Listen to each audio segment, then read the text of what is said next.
Еден по еден експертите ги намалуваат прогнозите за раст на економијата. Само владата оптимистички се надева на 3,2% зголемување на бруто домашниот производ годинава. Последен во низата е и економскиот институт Finance Think, кој очекува растот да се ограничи на само 2,8%. Институтот нотира дека растот од 2,4% кој статистика го измери во првиот квартал, всушност и не е раст, бидејќи е остварен на ниска споредбена основа со истиот период во посткризната 2021. Finance Think пишува дека пат има кај градежништвото од 17,2%, додека кај другите сектори се е исто како и лани. Растот во првиот квартал е стагнантен, што е особено забележливо кај земјоделството 0,3% и преработувачката индустрија 0,2%, додека градежништвото забележа значителен пат од 17,2%.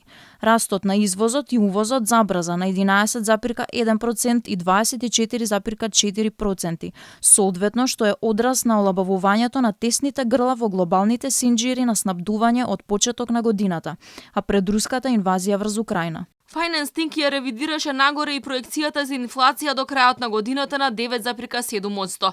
Институтот пишува дека зголемувањето на цените во целост е резултат на глобалните притисоци врз цените на основните производи и енергијата. Неизвестноста во економијата значајно се засили по руската инвазија врз Украина на крајот од февруари 2022 година. Изгледите за растот на европскиот континент се влошија, а интензитетот на конфликтот укажува на подолготрајност на ценовните притисоци во споредба со правичните прогнози. Не само аналитичарите, туку и Народната банка ги намали проекциите за инфлација од 8,8% и економски раст од 2,9%. Светска банка пак според последниот извештај очекува 2,7% раст и инфлација од 5,5%. Во меѓувреме цените драстично порасна, па експертите сметаат дека по укинувањето на антикризните мерки инфлацијата уште во јуни може да надмине 15%.